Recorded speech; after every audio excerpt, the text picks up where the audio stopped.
Don't forget to subscribe and turn on notifications.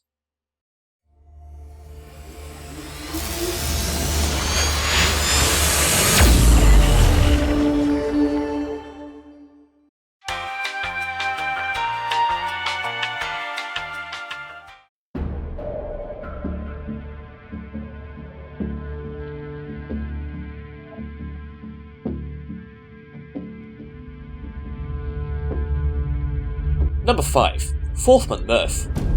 Forthman Murff was a lifelong lumberjack who claimed he was personally responsible for the cutting down of 1,900 acres of timber.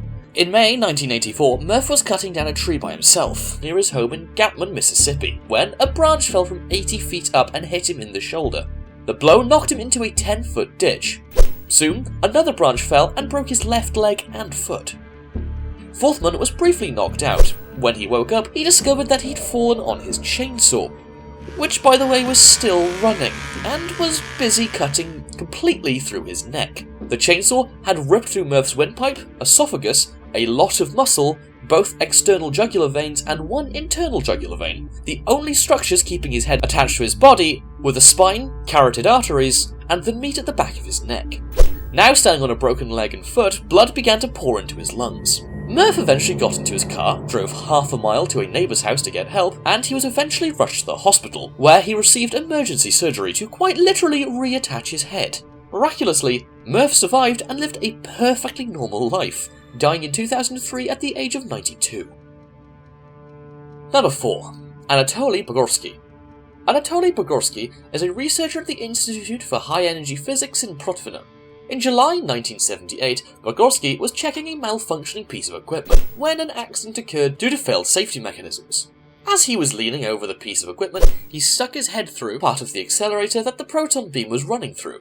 He reported seeing a flash that was brighter than 1,000 suns, but did not feel any pain when this happened. The beam measured about 200,000 rads when it entered Bugorski's skull, and was about 300,000 when exiting it, after colliding with the inside of his head. Just to put that into perspective, it's believed that about 500 to 600 rads is enough to kill a person.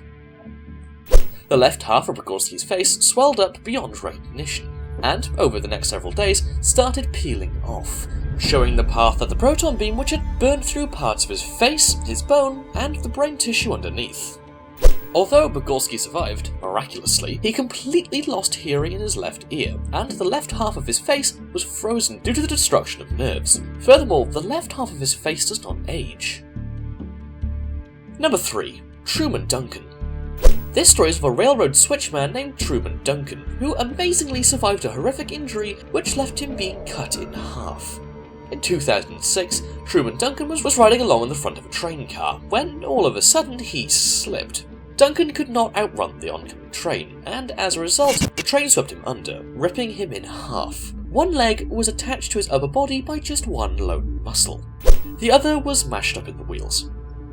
Duncan also lost a kidney, but amazingly managed to dial 911. 45 minutes later, the paramedics arrived and helped him out. Luckily, Truman survived after 23 surgeries in just 4 months. Now, that's a story to tell. Number 2. Betty Lou Oliver. In July 1945, a B-25 bomber crashed into the world-famous Empire State Building in New York City. The impact was so hard that the plane made a clean hole through the iconic building. Oliver was at the 80th floor working as an elevator attendant when the B-25 bomber crashed into the floor below. She was sent plummeting down 75 floors into the basement of the building. Betty Lou Oliver defied all odds and survived, suffering severe burns and breaking her pelvis, back and neck. This descent still stands as the Guinness World Record for the longest survivor elevator fall ever recorded. Number 1. Vesna Vulovic. Vesna Vulovic essentially cheated death when she survived a 33,000-foot descent in January of 1972. Vulovic, who was a stewardess on a Yugoslavs Airlines DC-9 travelling from Copenhagen to Belgrade, was at an altitude of 33,000 feet when a bomb in the cargo section, planted by the Ustash Croatian separatist group, exploded. Vulovic survived the fall, sitting on the tail of the plane. She ended up with a fractured skull, 2 broken legs, 3 broken vertebrae, one of which was crushed and left her paralysed from the waist down. The worst thing is that she wasn't even meant to be on the plane in the first place. As she later stated in an interview, there was another Vesna who was supposed to be on that flight, but she was happy with the mix-up as it allowed her to make her first trip to Denmark.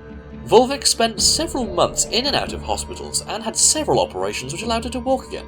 She was the only survivor and is listed for surviving the longest fall without a parachute.